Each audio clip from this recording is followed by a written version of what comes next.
welcome to Voice at TICC. In today's program, our theme is Changes Around Us. I'm Ma Xiaohao from School of Foreign Languages, Tianjin University. With the fourth plenary session of the 20th CPC Central Committee coming up, it is a perfect time to pause and reflect. What changes are we seeing right now around us? My third year in China, especially in Tianjin, of course, because I'm studying here in my final year in Tianjin University.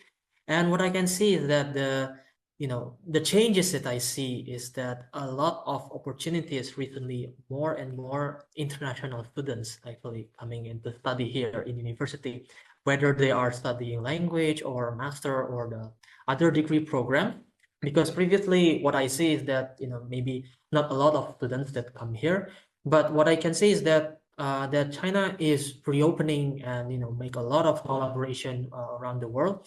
But what I can see that the more changes in that they are welcoming all of the foreigners here, welcoming more talents, because I see that a lot of opportunities like scholarships, because I'm also receiving a scholarship, and also a lot of opportunities for research. And of course, this is well supported by the Chinese government. And it is the latest change that I see, because my role as the University ambassador as well, I see there are a lot of 2 to 3-fold increase, because they see to study in China is not only about they studying abroad to try new experience, but what I can see is that more and more students, when they are looking at China, they are looking at a lot of potentials. Here, and Awan, could you please talk about your own stories and observations here?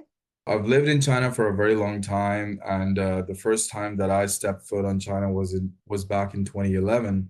So it's been more than a decade of me living in China. So the changes that I have seen have been monumental. Now when I go outside, I see the blue skies. I see lush, very clean roads, lush green pavements. The sidewalks are really nicely built, and there's the sun is shining, and the sky is clear. And when it's raining, it's raining. If it's not raining, the sky is really clear, and I really love to go out. I had my headphones on, in my ears, and I was jogging, and in a while, I don't know, for some reason I actually stopped and I took them off, and it was silent. Like I couldn't hear a lot of noise. And I realized, because the motorbikes around me are electric, the cars around me are electric, and the buses around me are electric. So when I talk about China improving on environment and biodiversity, and and focusing on the climate change thing, it is not just a one-dimensional or two-dimensional thing. It's a multi-dimensional thing. So I think for me, this has been a major change and a major success of the Chinese government. I think the thing that always impresses me here is that there's a spirit of commitment or determination to get something done. If the decision is made to do something, then it gets done, and it gets done very rapidly. I think, for example, of the subway system here in Tianjin, which I use quite a bit, and will use more, because now I've got 2 convenient stations rather than just one. And they opened a new line at the end of last year. They opened a new line at the end of last month. And the 3rd new line will open probably before the end of this year. Those works to build those lines started in 2020. So that's 5-6 years to get 3 new subway lines built. I think 5 years for China is slow. I mean, Yeah. I can't take 5 years for subway stations. Yeah. It's slow, but maybe it was the COVID or what. Well, maybe it was that was something certainly else. a lot of perturbation. So we couldn't help but wonder what have been driving all of this. And I came here last year in Tianjin University, to be so far I've learned that China has moved from poverty alleviation to rural revitalization, and that they call 乡村振兴 in Chinese. So we have seen so many mechanisms that the rural part, the rural villages have put in place to avoid poverty, or to prevent, let's say, like this, poverty. This is one of the biggest policies, or one of the biggest causes of the rapid or fast development here in China, especially as far as the rural parts are concerned.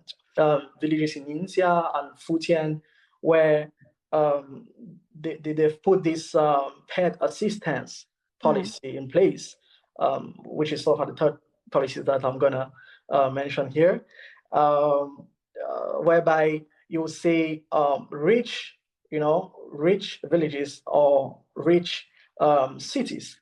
In my view, pretty much the same here in China.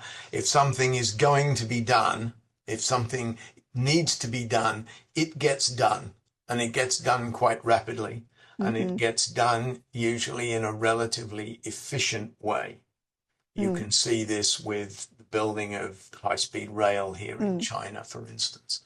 Is clearly you have to have the right policies, you have to implement them properly, and you have to have people behind you.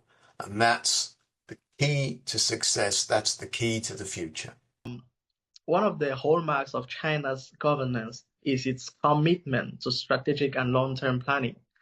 The country's economic and social development is guided by short-term impulses, but by carefully designed development strategies and medium to long-term plans. The 5-year term system is a vivid example of this approach. Each plan is scientifically formulated and implemented in sequence, providing continuity and direction across decades.